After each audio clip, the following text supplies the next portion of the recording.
প্রতিকূল আবহাওয়া উপেক্ষা করে ছোট বড় মিছিল নিয়ে সমাবেশ স্থলে যোগ দিচ্ছেন জাতীয়তাবাদী শ্রমিক সংগঠনগুলোর নেতাকর্মীরা। এ নিয়ে আরও জানাতে রাজধানীর পল্টন থেকে যুক্ত হচ্ছেন রাজু আহমেদ।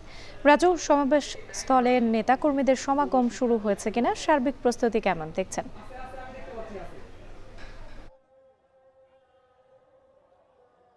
রাত্রি প্রথমে জানিয়ে রাখি যে রাজধানীতে গতকাল রাতেও যেমন ঝুম বৃষ্টি হয়েছে এবং এখনও কিন্তু ঝুম বৃষ্টি সকালেও ঝুম বৃষ্টি হয়েছে এবং তার ফলে কিন্তু এই পল্টনে যেখানে সমাবেশ হচ্ছে সেখানে পানি জমেছিল এবং সেটা দ্রুততার সঙ্গে নিষ্কাশন করা হয়েছে এবং এই প্রতিকূল আবহাওয়া উপেক্ষা করে কিন্তু জাতীয়তাবাদী শ্রমিক দল সহ তার অঙ্গ সংগঠন যেগুলো রয়েছে সেই সংগঠনের নেতাকর্মীরা এখানে আসতে শুরু করেছে। অর্থাৎ বেলা যত গড়াচ্ছে ততই কিন্তু নেতাকর্মীদের উপস্থিতি এখানে বাড়ছে। যদিও এই সমাবেশটি দুপুরের পর শুরু হওয়ার কথা রয়েছে এবং প্রধানমন্ত্রী তারেক রহমান তিনি দুপুর 2টা নাগাদ এই সমাবেশ স্থলে এসে যোগ দেওয়ার কথা রয়েছে। তবে তার আগে নেতাকর্মীরা এখানে ছোট বড় মিছিল নিয়ে আসতে শুরু করেছে। এই মধ্যে যদি দেখছেন যে যেখানে মূলত সমাবেশ স্থলটির মঞ্চ তৈরি করা হয়েছে তার আশেপাশে বড় একটি জায়গা জুড়ে করা নিরাপত্তা নেওয়া হয়েছে এবং তারপরে কিন্তু নেতাকর্মীদের দাঁড়ানোর বা বসার যে জায়গা সেটি করা হয়েছে এবং সেই জায়গা থেকেই যেহেতু আজকে শুক্রবারের দিন জুমার নামাজ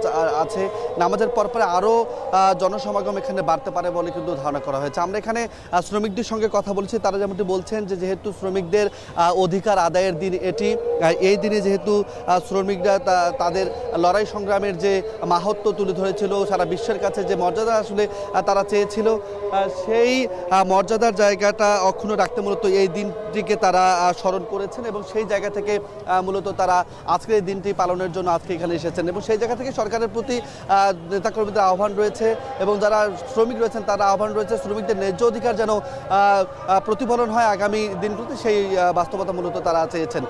এই ছিল রাত্রে আমার কাছে এখন পর্যন্ত সর্বশেষ। বিএনপির শ্রমিক সমাবেশের খবর জানাতে